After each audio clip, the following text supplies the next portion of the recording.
Gracias. Bueno, buenas tardes. De parte de Mercado de Valores, su gestor patrimonial de confianza, les damos una cordial bienvenida. Mi nombre es Cristina Macís, soy la gerente general del Grupo Financiero Mercado de Valores y tengo el placer de compartir durante la próxima hora en este espacio que hemos preparado exclusivamente para ustedes, en el cual realizaremos un análisis de la democracia en Estados Unidos ante el inicio de un nuevo gobierno. En nuestros 44 años de trayectoria hemos tenido como pilares fundamentales de nuestro negocio la ética y la transparencia. Además, tenemos el compromiso de generar valor por medio de nuestro modelo de asesoría patrimonial que cumple con los más altos estándares internacionales. Por esta razón, es de gran valor para Mercado de Valores ofrecerle contenido de alta calidad que le ayude en la toma de sus decisiones. Hoy nuestros ojos están puestos en Estados Unidos, un país que el pasado 20 de enero, con la toma de posesión del presidente John Biden, inició una nueva historia gubernamental en medio de una crisis política sin precedentes y una grave crisis de salud por la pandemia del coronavirus. Las grandes interrogantes que muchos de nosotros tenemos son: ¿cómo será este nuevo gobierno? ¿Qué lo va a diferenciar de la administración de Trump? Y por supuesto, el impacto que sus decisiones generarán en los demás países del mundo y principalmente en nuestros países, en Latinoamérica, Costa Rica. Como sus asesores de confianza, nos complace compartir con ustedes información de gran valor ante esta nueva situación que enfrenta la democracia estadounidense. Y por ello, hoy nos acompaña una mujer que ha vivido en carne propia y en primer plano el vaivén político. Doña Laura Chinchilla, expresidenta de la República en el periodo constitucional 2010-2014. Doña Laura es politóloga, cuenta con una maestría en políticas públicas de la Universidad de Georgetown en Estados Unidos, ostenta los doctorados honoris causa de la Universidad para la Paz de las Naciones Unidas, la Universidad de Georgetown y la Universidad de Estudios Extranjeros de Kioto. Con una amplia carrera política, actualmente se desempeña como consultora de prestigiosos organismos internacionales, tales como la Agencia para el Desarrollo Internacional de los Estados Unidos, el Programa de Naciones Unidas para el Desarrollo, el BID, en temas de reforma institucional, Estado de Derecho y seguridad. Doña Laura es conferencista en temas de democracia, seguridad, liderazgo y mujer, y cuenta con amplias publicaciones sobre temas relativos a la administración de justicia, seguridad ciudadana y la reforma policial. A continuación, doña Laura realizará un análisis sobre la democracia de Estados Unidos y lo que podemos esperar ante el inicio de esta nueva administración de John Biden. Posteriormente a la presentación abriremos un espacio de preguntas. Desde ya los invito a plantear sus preguntas, para lo cual pueden utilizar el espacio de chat en la sección de preguntas y respuestas que tiene esta aplicación. Espero que este espacio sea de mucho provecho para todos ustedes. Bienvenida, doña Laura. Es un gusto que esté con nosotros compartiendo su conocimiento en este espacio exclusivo para nuestros clientes. Muy buenas tardes, Cristina. Muy buenas tardes al grupo de personas que nos acompañan. En esta ocasión es para mí un gusto, una vez más, acompañar a Mercado de Valores en esa misión tan importante que tiene de hacer acompañar los servicios que ofrecen sus clientes con información actualizada, información fiable, información que les permita a todos tratar de tomar mejores decisiones y que particularmente se vuelve relevante en tiempos tan críticos como los que hemos venido viviendo. Si ustedes me permiten, utilizaré una presentación para orientar mejor las reflexiones que pienso presentarles en la tarde de hoy. Se me pidió básicamente que tratara un poco de contextualizar lo que supone la administración Biden-Harris, algunos de los desafíos fundamentales que esta administración tendrá que enfrentar, y me permití agregar algunas de las oportunidades que yo veo podemos tener en América Latina con el cambio de gobierno en los Estados Unidos. Y aun cuando no hay todavía señales muy claras sobre un país tan pequeño como Costa Rica, ciertamente estamos formando parte de esta región de América Latina y entonces podemos extraer también lecciones para nuestro país. Lo primero que hay que señalar es que la elección que tuvo lugar hace tan solo pocos meses, en noviembre del 2020, yo tuve la gran oportunidad de ser la primera jefa de misión de una misión de observación electoral en los Estados Unidos 4 años antes, es decir, en noviembre del 2026, cuando precisamente el presidente Trump ganó las elecciones. En esta ocasión las misiones fueron muchísimo más acotadas, pero me mantuve siempre muy cerca del proceso. Era una elección importante para los Estados Unidos, pero ciertamente también importante para el mundo entero por el peso relativo que este país tiene en la agenda global. Esta fue una elección como ninguna otra y además hemos tenido una transición, hemos observado una transición de gobierno en Estados Unidos también como ninguna otra. Hay quienes básicamente comparan lo que está pasando con la suma de dos de las más graves crisis que Estados Unidos ha enfrentado, que fue la Guerra de Secesión de los años 1860 y la Gran Depresión de los años 1930. Es decir, una de las situaciones más complejas que los Estados Unidos ha enfrentado en toda su historia. Porque básicamente se han combinado tres crisis: la crisis sanitaria, la crisis económica, ciertamente no son exclusivas de ese país, están golpeando a todo el mundo, pero además, y quizás lo más delicado, la crisis política de la que también fuimos testigos quienes seguimos la información de las noticias. Repasemos brevemente algunos de los datos que ilustran estas tres crisis y que fueron así destacadas por el presidente Biden durante su toma de posición. La crisis sanitaria, basta casi con señalar que Estados Unidos acumula el mayor número de casos de todos los países del mundo, ya cerca de 26 millones, 78 mil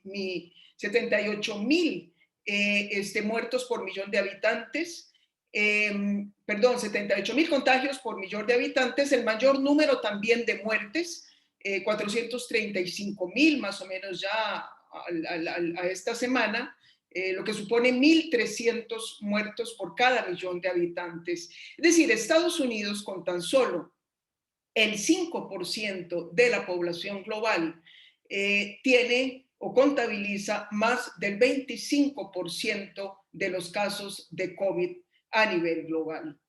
En materia económica, la caída que Estados Unidos sufrirá, de acuerdo a las últimas cifras ajustadas por parte del Fondo Monetario Internacional, será de menos 3,4%, 3,4%. Ciertamente es una caída mucho más modesta que la de Europa, que será la región que más saldrá golpeada de esta crisis, y también mucho más baja que la de América Latina, que estará cayendo en 7,7% en el año 2020. Son, digamos, ya los datos ajustados para este año.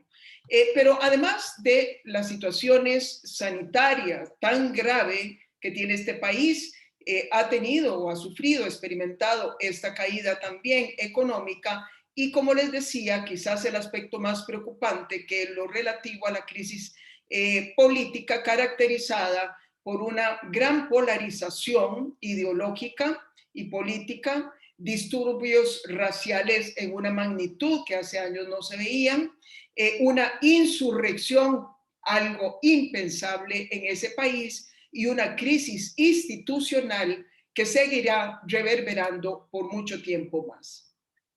Desde el punto de vista de su economía, las decisiones básicamente de la nueva administración han sido presentadas y en lo fundamental se centran en un paquete de estímulos y de subsidios de 1,9 trillones de dólares. Es una cifra récord.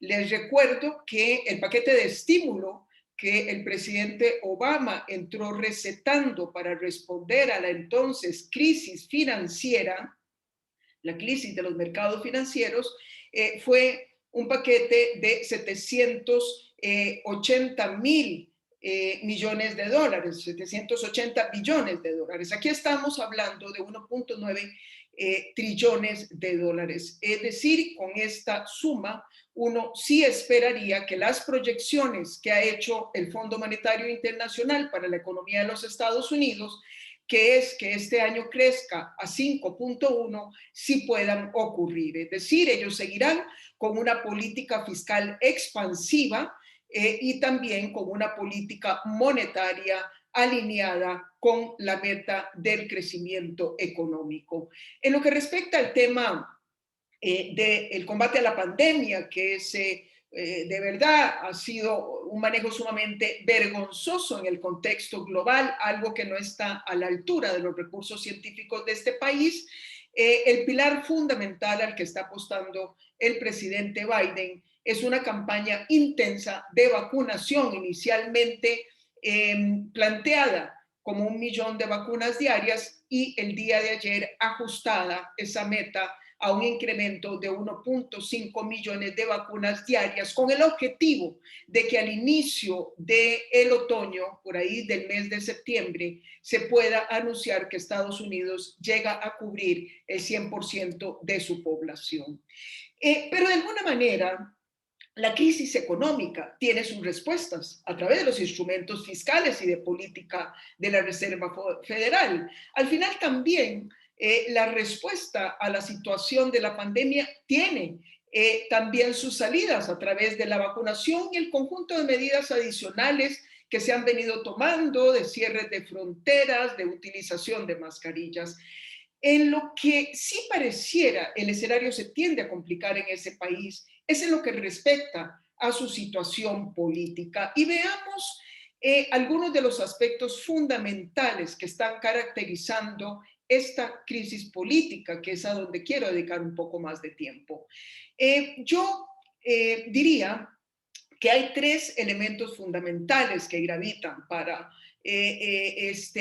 agravar el escenario político institucional de los Estados Unidos. El primer elemento es la polarización política, que no es algo novedoso, es algo que se ha venido experimentando en ese país más o menos en los últimos 25 años. El segundo elemento, y mucho el resultado del anterior, es el entrabamiento y la parálisis del sistema político norteamericano.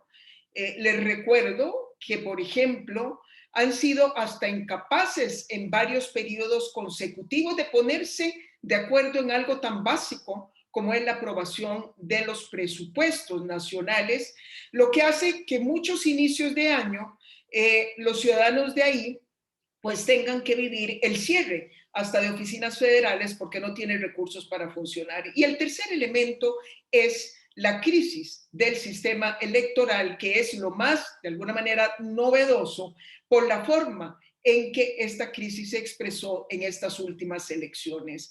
Y permítanme elaborar un poquito sobre cada uno de estos 3 elementos. En relación con la polarización política, aquí les doy algunos de los datos que nos hablan de cuán partido está ese país. Vean ustedes que por encima del 70%, sean republicanos o demócratas, dicen discrepar ya no solamente sobre temas de política, sino también sobre hechos básicos de la vida real.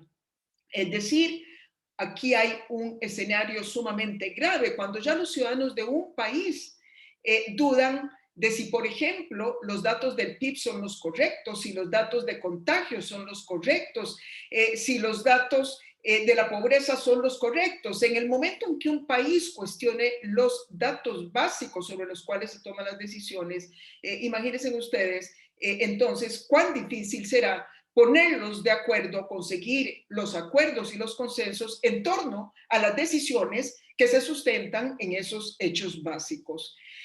Un porcentaje igualmente alto, 76% de los seguidores de ambos países, de ambos partidos, describen a sus oponentes como extremistas. Y vean el dato que sigue, verdaderamente es alarmante porque 42% de los seguidores de ambos partidos describen a sus oponentes como claramente diabólicos. Ese fue el término que usaron en esta encuesta, que es una encuesta muy seria que hace el Pew Research Center en los Estados Unidos. Es decir, hay una descalificación extrema entre los miembros de unos y otros partidos que hace que, sin lugar a dudas, sea muy difícil para quienes gobiernan ese país y, por supuesto, los políticos que se pasan mirando las encuestas de lo que piensan sus seguidores, pues hace muy difícil que se den los acuerdos políticos necesarios para que el país avance. Un dato que me he reservado para subrayarlo y que de alguna manera casi que anticipaba los hechos violentos que acontecieron en el Congreso, es que en una encuesta hecha en el 2019, se señalaba que entre el 14 y el 18% de los miembros de ambos partidos indicaban que si su partido respectivo no ganaba en las elecciones que tuvieron lugar el año pasado, se iba a justificar la violencia. Entonces, efectivamente, es un país como muy pocos o como muy pocas democracias en el mundo que ha venido partiéndose en dos, y ya no solamente sobre temas partidarios, sino también sobre temas de zonas geográficas, lo urbano versus lo rural cada vez más republicano, lo urbano cada vez más demócrata, sobre la base de consideraciones raciales. En los demócratas un partido más diverso, el republicano un partido más conformado por personas blancas, y hasta por también consideraciones religiosas. En cuanto al tema de la fragmentación, el entrabamiento y la parálisis que también hemos venido observando en ese país, hay básicamente tres elementos que quisiera presentarles. Algo que que llamamos en el sistema propio de los Estados Unidos, un hiperfederalismo. Sabemos que ese es un sistema que no está organizado a través de un poder centralizado, como es el caso de Costa Rica y la mayor parte de los países de América Latina, sino que es un sistema federal. En América Latina tenemos también a Brasil, tenemos a Argentina, en Europa tenemos el caso de Alemania. Hay muchos sistemas federales, pero en el caso de Estados Unidos es un federalismo sumamente acentuado, que básicamente dificulta el proceso de toma de decisiones a nivel centralizado. Por eso, en el marco de una pandemia que ha requerido en muchas ocasiones concentrar las decisiones y que esas decisiones bajen de manera muy vertical, Estados Unidos se ha quedado atrás. Vean ustedes que en Estados Unidos se cuenta con cerca de 90,000 unidades de gobiernos estatales y locales que participan del proceso de toma de decisiones en todas las áreas y en todos los campos. Cuando vemos los temas de salud, son casi 2,700 departamentos de salud los que existen a nivel estatal, a nivel local. Y lo mismo sucede con los departamentos de justicia y de policía. Por ejemplo, con las protestas civiles que se dieron, quién convocaba, quién organizaba, quién garantizaba la unidad de mando de las policías en los Estados Unidos. Todo eso no existe. De manera que ese hiperfederalismo es algo que ha venido pasándole una cuenta muy alta en términos de una toma de decisiones más eficaz en ese país. El otro aspecto es lo que algunos analistas llaman la vetocracia, es decir, es un país que ha sido ejemplo de lo que llamamos checks and balances, es decir, todo esto de que los poderes entre sí se controlan y se balancean de manera que evitamos el abuso, la predominancia de un poder sobre otros. Sin embargo, cuando esto se replica en cada nivel de gobierno, ya no solamente a nivel federal, también a nivel estatal, también a nivel de condados, lo que encontramos es una maraña de checks and balances que en el fondo lo que hace es darle poder de veto a muchísimas entidades, unidades y ciudadanos.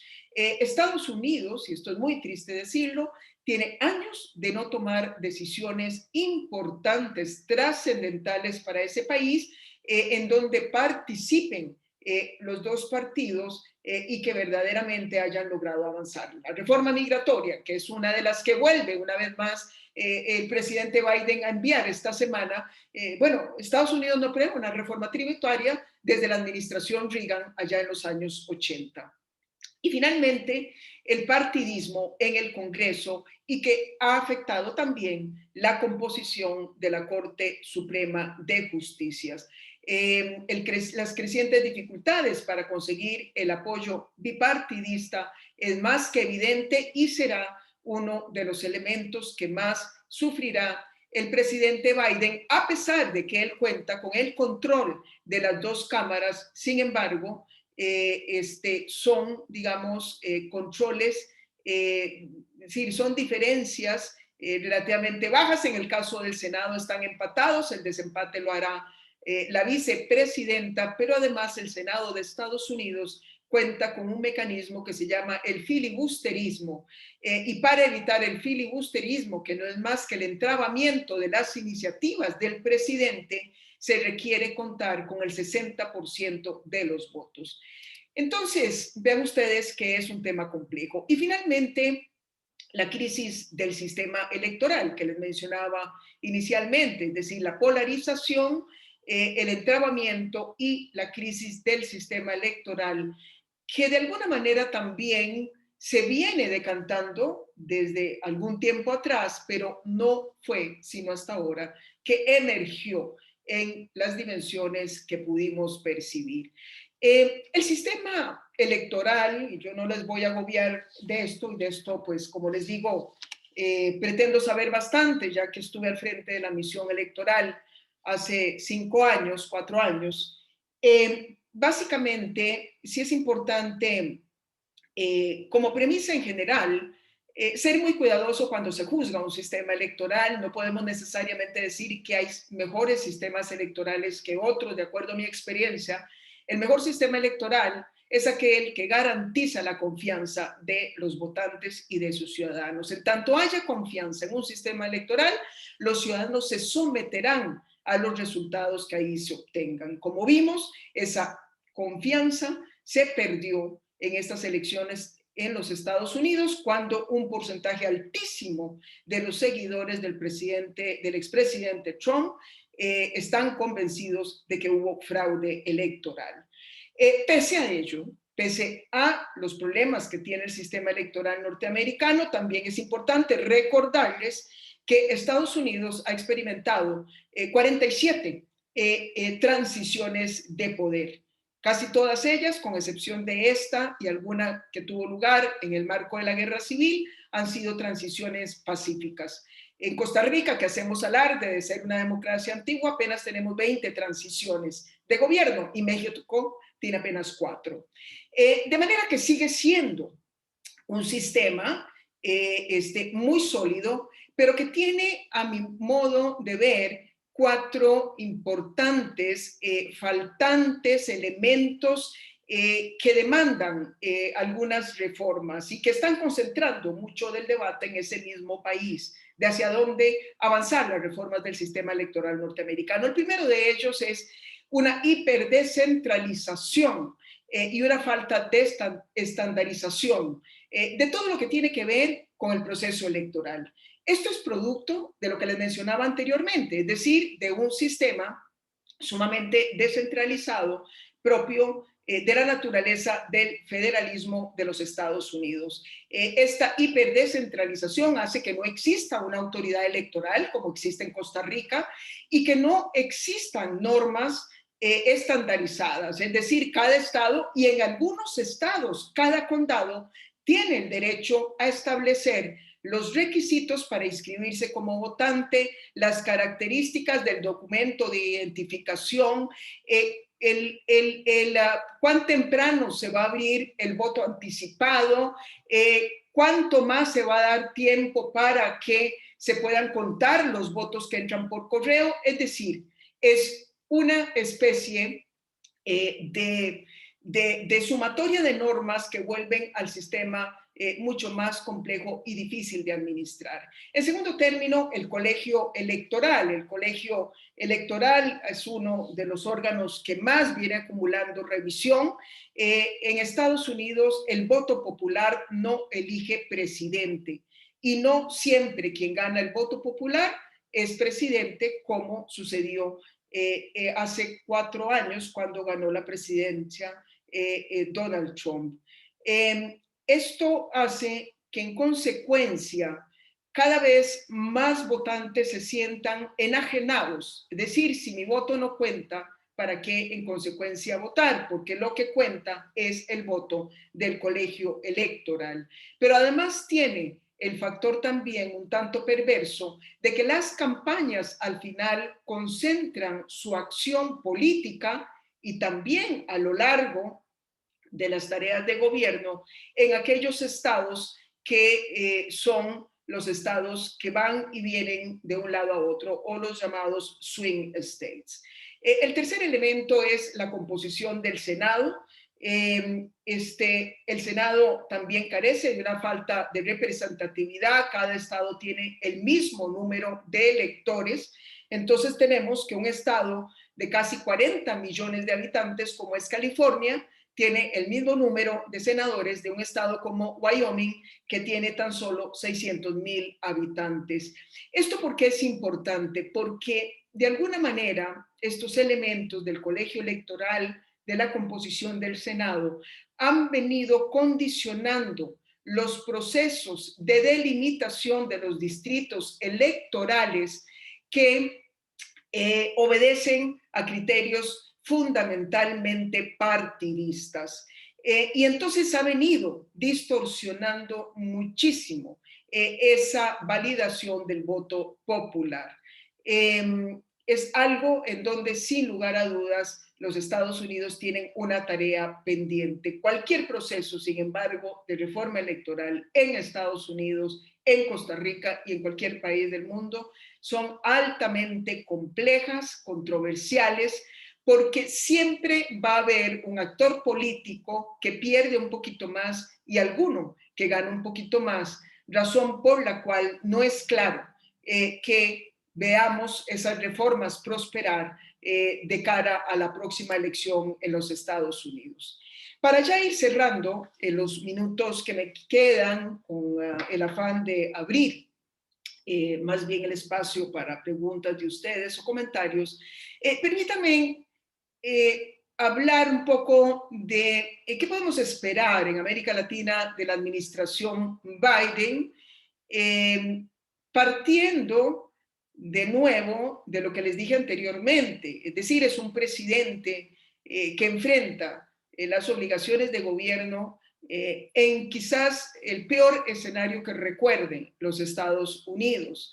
De manera que si bien América Latina es un referente importante de su política exterior, podríamos presumir que van a estar sumamente agobiados, primero estabilizando su economía, controlando los contagios y maniobrando en ese ambiente político tan polarizado y tan entrabado para conseguir que sus iniciativas de ley puedan prosperar.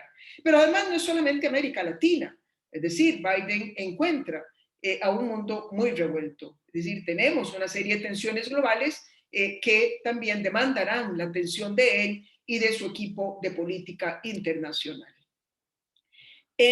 Dentro de las cosas buenas que yo veo que podemos esperar de parte de esta nueva administración es primero un conocimiento más profundo de la región y también de sus líderes. Y no solamente de los líderes de gobierno, líderes empresariales, líderes también de la sociedad civil. Biden, como vicepresidente, estuvo muy al tanto de América Latina.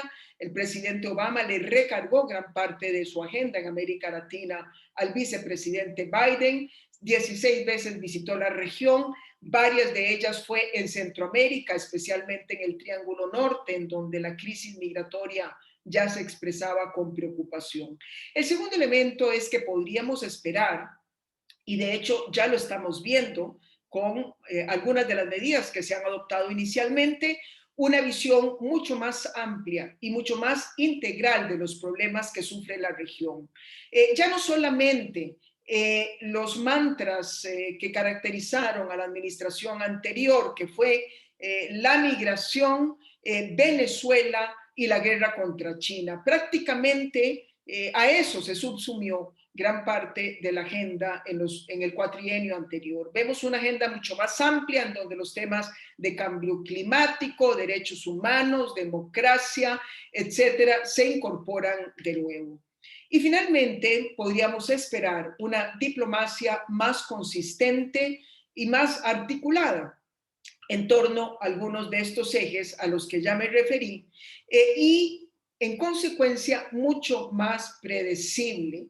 De alguna manera, la administración Trump tuvo una especie de política de personalismos muy selectivos y era muy difícil a veces poder anticipar cuál iba a ser la respuesta o la reacción ante algunas de las acciones de los países de América Latina. Si analizamos las 17 órdenes ejecutivas que el presidente Biden ya ha presentado, que ya ha firmado, y la principal ley que hasta ahora ha enviado al Congreso, que es la ley de la reforma migratoria, podemos ver que hay una concentración de esas decisiones en 5 áreas fundamentales: las respuestas a la pandemia, revertir acciones en materia ambiental y cambio climático, revertir también decisiones del presidente Trump en materia migratoria, se mandó a parar el muro, se dio una moratoria a las expulsiones, aunque ayer un juez pareciera que le revisó esa decisión, de nuevo los checks and balances de ese país. Un juez de Texas le mandó a decir al presidente de los Estados Unidos: usted no puede hacer eso. Está revirtiendo decisiones, como les decía, en materia migratoria, está reforzando las estrategias de recuperación económica y elementos de promoción de la diversidad. Y en todas estas áreas podemos esperar elementos importantes para nuestros países. Vean ustedes que si a Estados Unidos le va bien, siendo una de las prioridades del presidente Biden la reactivación económica a través del control de la pandemia y a través del paquete de 1.9 trillones, esto automáticamente se va a reflejar en un impacto positivo para nuestros países, muy particularmente para los países del norte de la región. No es tan automático para los países de Sudamérica, pero sí para nosotros. Países cuyo comercio, en el caso de México, es casi el 80%, el comercio internacional es con Estados Unidos, 80% más. En el caso de Costa Rica, Centroamérica, es casi el 60%. Entonces, en el momento en que la economía de Estados Unidos efectivamente despegue, nosotros estaremos recibiendo el impacto positivo del mismo. Algo también que deberemos monitorear de las decisiones en Estados Unidos que impactarán aspectos en nuestros países es qué va a pasar con las cadenas globales de suministros y de producción. A raíz de lo que pasó en el marco de la pandemia, pero de las tensiones acumuladas entre China y Estados Unidos, se ha venido básicamente hablando de estimular más compañías para que muevan sus operaciones desde Asia hasta los mercados más cercanos a Estados Unidos. Y ahí ciertamente América Latina, particularmente el norte de América Latina, podría tener ventajas competitivas si logramos aprovechar estas relocalizaciones de inversión hacia nuestra región. El tercer elemento son las relaciones con China. Si ustedes analizan el crecimiento que va a tener China para este año es impresionante, es decir, va a tener un rebote de casi 8 puntos. Pero además China ha anunciado un esfuerzo adicional casi para duplicar su PIB en un plazo más corto de lo que estimaban anteriormente. ¿Qué quiere decir esto? Esto quiere decir que China posiblemente, como pasó en la primera década de este siglo, se va a convertir una vez más en un motor que va a absorber mucha compra de materias primas, que va a elevar los precios de las mismas. En algunas cosas es bueno para Costa Rica, en otras no, pero que además va a ser un mercado en el que podamos colocar nuestras exportaciones. Si las relaciones China-Estados Unidos no siguen la ruta de una guerra fría que nos inhiba a nosotros de seguir intensificando nuestras relaciones con ambos países, podemos beneficiarnos de ese crecimiento que va a ocurrir también en China. Y finalmente, los temas de migración, seguridad y democracia, que si bien en los temas de migración Costa Rica no recoge las repercusiones de manera tan importante como sí lo hace El Salvador, Honduras y Guatemala, en algunos de los cuales las remesas constituyen entre el 15 y el 20% del PIB, sí de alguna manera a nosotros nos sirve una Centroamérica más tranquila, más pacífica, más estable. El mercado común centroamericano para nosotros sigue siendo también un referente muy importante. De manera que básicamente es lo que les diría de mi parte. Siento que hay oportunidades, pero muchas de ellas dependerán de cómo también sepamos en nuestros países interpretar las señales que manda la nueva administración y poder aprovechar esas oportunidades. Muchas gracias. Muchísimas gracias, doña Laura. Si quiere podemos dejar de compartir. Perfecto, muchas gracias. Bueno, aquí ya tenemos varias preguntas. Muy interesante, definitivamente, escuchándola. Es impresionante ver cómo un país que ha sido referente de la democracia, no nos imaginábamos, ¿verdad?, vivir tantos hechos que están generando tanta división y donde los mismos ciudadanos están descalificando, ¿verdad?, a los representantes de sus partidos que han sido tradicionales. Así que esto definitivamente tiene un gran reto el presidente Biden. Y precisamente ahora que en la última parte de su exposición nos preguntábamos que Biden ha hablado de la unidad nacional. ¿Qué elementos tiene para buscar puntos de coincidencia para construir? Esa es una de las preguntas que nos están haciendo los participantes. Bueno, si ustedes miran en las encuestas que les presenté, podrán ver la magnitud del desafío que tiene. Es decir, volver a unir las piezas de ese país para que los ciudadanos se vuelvan a reencontrar a pesar de las diferencias de partidos políticos, eso difícilmente ocurrirá en 4 años, quiero decirles. Pero ya por lo menos él está haciendo algo que es importante y es no abonar a la polarización.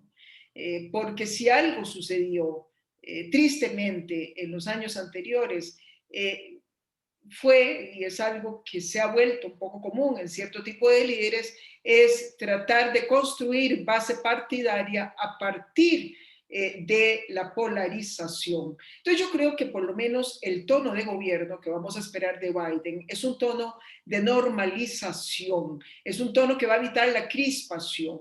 Y el segundo elemento es que él sí siento que va a hacer un trabajo desde el punto de vista de sus relaciones con el Congreso y con el Senado.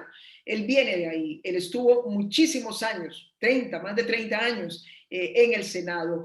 La vicepresidenta Harris viene también de ahí. Y entonces podríamos esperar que esas relaciones entre el Ejecutivo, el Congreso y el Senado también vayan a abonar hacia un ambiente de menor crispación y de mayor colaboración. Sí preocupa, quiero decirles, desde ese punto de vista, de los desafíos de la unidad nacional y del ambiente que él necesita para tener un ambiente constructivo para gobernar, pues preocupa cuál va a ser el efecto del impeachment que se va a abrir en unos 15 días en el Senado en contra del expresidente Trump. Y en esa línea también nos preguntan aquí, doña Laura, ¿qué tan polarizado queda Estados Unidos con la cuota de votos electorales que obtuvo Trump? ¿Y qué tan posible será que en el corto plazo algún miembro de esa familia vuelva a la Casa Blanca? La polarización queda, ciertamente Biden ganó por un margen importante, pero Trump sacó un porcentaje de votos sumamente alto y además pesa todas esas encuestas de opinión en donde un porcentaje altísimo de los republicanos considera que el presidente Trump tenía razón. es decir, que ahí hubo un fraude electoral. Entonces, esto va a ser difícil, pero de nuevo, si se logra evitar ese tono de crispación, habrá que ver qué sucede con el impeachment. Si Trump pierde la posibilidad, por ejemplo, de volver a presentarse él como candidato, es muy probable que lo que ustedes van a ver son los nuevos candidatos republicanos moviéndose hacia adelante. La pregunta que nos hacemos es, ¿habrán aprendido la lección? Van a tener la tentación de volver con un tono polarizante para poder ganar una nueva campaña republicana, o más bien apostarán a campañas mucho más sensatas.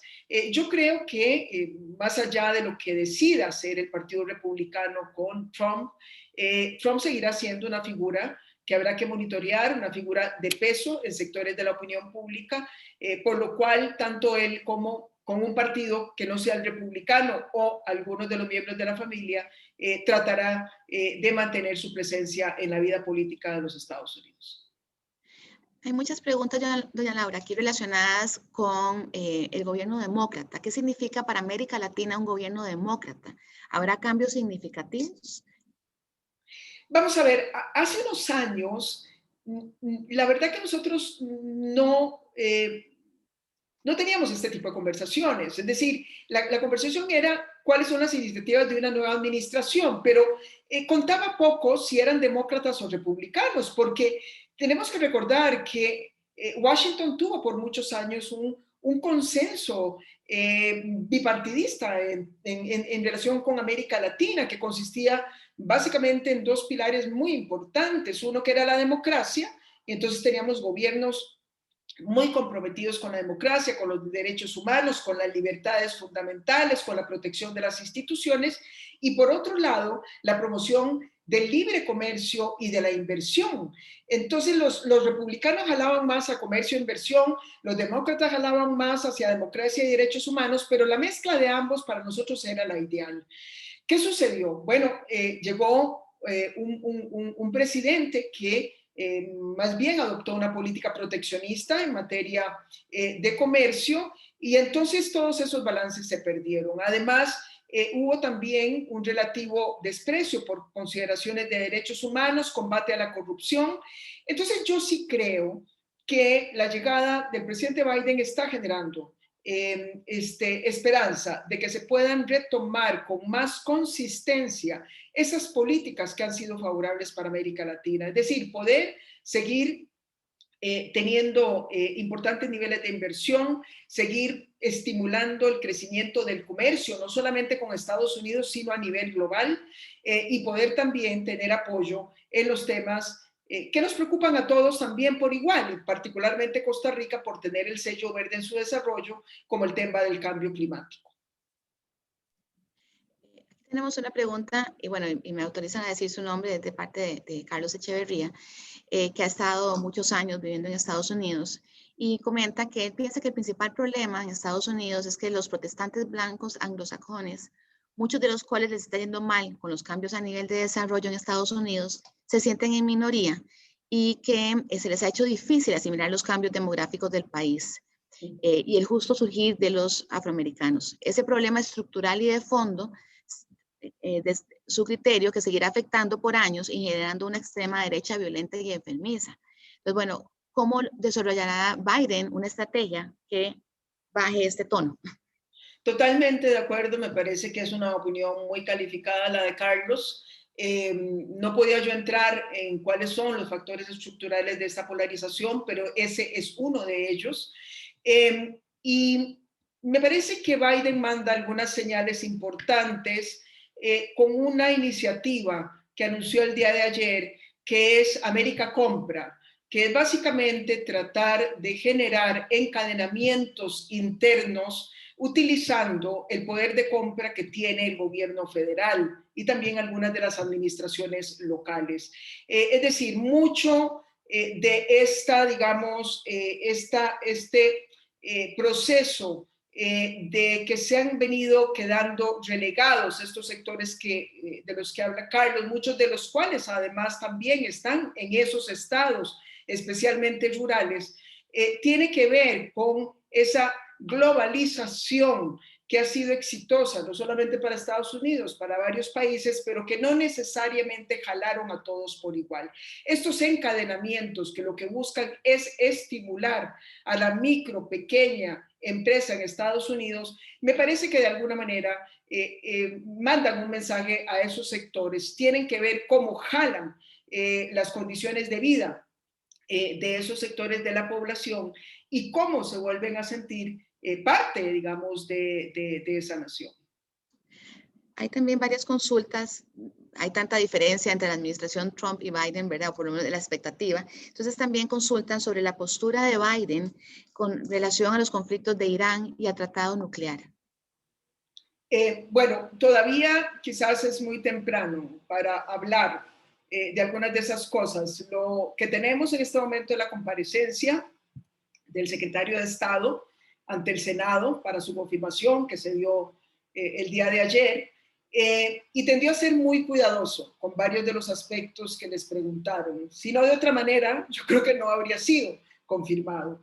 Entonces yo siento que la administración Biden, aun cuando va a marcar la diferencia en algunos temas como Irán, como China, como Cuba, todos temas muy álgidos, para Estados Unidos y algunos sectores que votan en función de eso, me parece que va a entrar de puntillas y con mucho cuidado, no necesariamente echando para atrás las decisiones de Trump.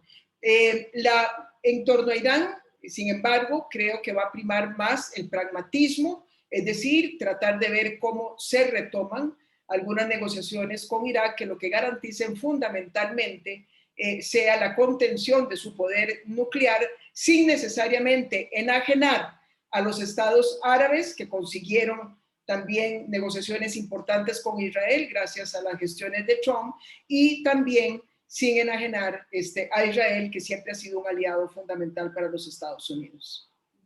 Claramente se vislumbran cambios, ¿verdad? A nivel de las relaciones y de la política exterior de Estados Unidos con los otros países y también consultan en esa misma línea, ¿será posible un acercamiento con Venezuela y otras naciones de Sudamérica? Bueno, ya hoy se dio la primera declaración sobre Venezuela en el sentido de que Biden buscará básicamente impulsar negociaciones para provocar una transición hacia la democracia de nuevo. Eso no necesariamente va a implicar que desmantele o desmonte de manera inmediata las sanciones que el gobierno de Trump había implementado, las sanciones, por un lado, a los miembros del régimen y las sanciones también económicas. Es muy probable que lo que veamos es que Biden vaya a utilizar estas sanciones que fueron impuestas para obtener resultados en las negociaciones con Venezuela. No podemos todavía decir en qué van a consistir las negociaciones, es muy temprano, pero sin lugar a dudas vamos a esperar, creo yo, una diplomacia mucho más, digamos, como mucho más consistente en buscar la salida negociada en el caso de Venezuela y ya no más escuchar, no veo yo que se regrese a eso, de aquello que decía el asesor de seguridad nacional, de que todos los escenarios estaban sobre la mesa. Creo que ese discurso de azonadas militares, de milicianos ingresando a Venezuela o de tropas regulares invadiendo a Venezuela, me parece que eso ya no se va a dar más y que básicamente va a ser una política realista de negociación para provocar una transición hacia la democracia. Como costarricenses creo que tenemos también una alta expectativa de qué puede significar, ¿verdad?, para nuestro país esta nueva administración y qué oportunidades se pueden abrir, ¿verdad?, bajo esta nueva administración, pensando en cadenas de suministro, temas relacionados con cambio climático, inversión extranjera directa. Y tenemos una relación tan estrecha con Estados Unidos como nuestro principal socio comercial. Entonces, ¿qué expectativa podemos tener ante todo este nuevo panorama político? A mí me parece que Costa Rica tiene un horizonte con esta nueva administración sumamente positivo. Quiero decir que tampoco fuimos un país que sufrimos ningún castigo por parte necesariamente de la administración Trump. En general, somos un país que se nos mira, entre otras cosas porque somos muy pequeñitos y en términos generales bien portados, se nos mira siempre con simpatía en los círculos de Washington, por parte de ambos partidos y por parte también de la administración. En realidad está en nosotros saber sacar provecho de esas oportunidades. Y yo creo que Costa Rica es de los pocos países, si pudiéramos poner 5 países que son los que más ganan, con las oportunidades que vienen en Estados Unidos, de el rebote económico, de la, digamos, reconsideración o relocalización de la producción, de las inversiones en energías limpias que se van a estimular, etcétera, etcétera. Entre esos 5 países pondría Costa Rica, pero está en nosotros más bien saber aprovechar esas oportunidades, diseñar las políticas para poder precisamente sacarles el mayor provecho. Bueno, tenemos muchísimas preguntas, esperamos poder quisiéramos darle respuesta a todas, pero tal vez después podemos con doña Laura terminar de afinar algunas respuestas y compartírselas. Tal vez aquí una que no se nos puede quedar por fuera en relación a China, ¿verdad? Aquí nos preguntan, bueno, China como un ganador de la pandemia, vemos la tendencia de Biden a atraer empresas desde Asia de vuelta. ¿Cómo puede ser esta relación entre Estados Unidos y China? Cuando China habla de una potencial guerra fría entre ellos. Bueno, en realidad, de eso están hablando los dos, es decir, círculos de los dos países han venido endureciendo el tono de su diálogo, su conversación, sus relaciones, más que en temas comerciales, han sido algunas divergencias importantes en temas que tienen que ver más bien con tecnología y el futuro de muchas de las tecnologías a nivel global. Por supuesto que ha repercutido también en temas de comercio, también en temas de inversiones, y vivimos capítulos, digamos, no muy positivos para nuestros países en años recientes, cuando pues el secretario de Estado, Pompeo, pues dejaba el mensaje en algunos de los gobiernos de Centroamérica advirtiendo de intensificar las relaciones con China. Yo lo que les digo, y así siempre lo apliqué, y es mi consejo a cualquier gobernante, hay que ser muy pragmáticos, hay que ser muy realistas. Nosotros somos países muy pequeños, nosotros necesitamos muchas relaciones con países, especialmente con los grandes mercados. Tan importantes Estados Unidos para nosotros como lo es también la Unión Europea, como lo puede ser China, siempre y cuando establezcamos esas relaciones y esos vínculos sobre la base de valores fundamentales, respeto al Estado de Derecho, respeto a los derechos laborales, respeto a los criterios de transparencia, está bienvenido toda la negociación. Biden va a empezar en ese tema también con mucha cautela, pero ojalá que podamos ver una relación muchísimo más de convergencia y menos de conflicto entre esas dos grandes potencias.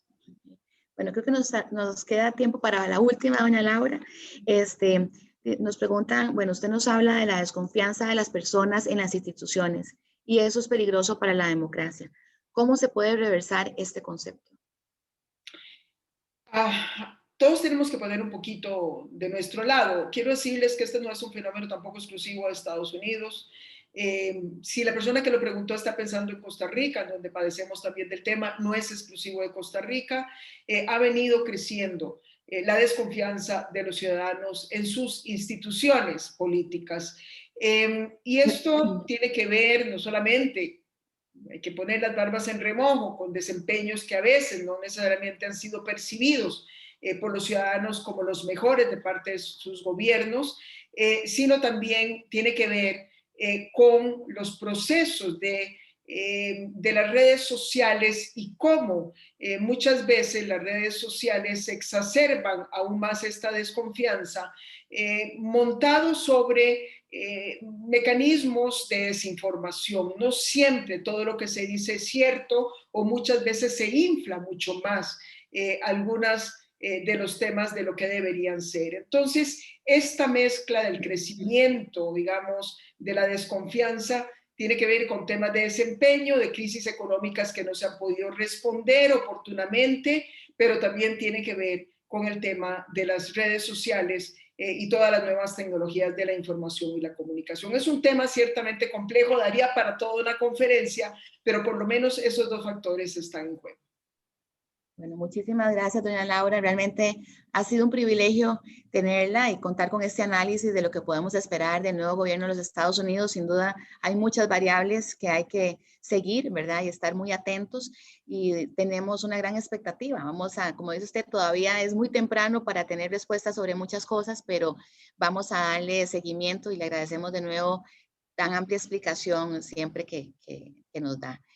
Recuerden Muchas a todos, gracias. muchas gracias, doña Laura. Recordarles a todas las personas que nos están acompañando que nuestra propuesta de valor tiene prioridad de brindarles precisamente un servicio de asesoría personalizado y multidisciplinario, enfocado en un constante seguimiento y cumplimiento de sus objetivos. Les damos las gracias por la confianza que han depositado en nosotros. Esperamos que hayan aprovechado esta conferencia y vamos a estarlos invitando a otros espacios donde también esperamos generarles mucho valor. Muchísimas gracias, doña Laura. Ha sido un gusto tenerla con nosotros. Hasta luego. Que tengan todos buenas tardes.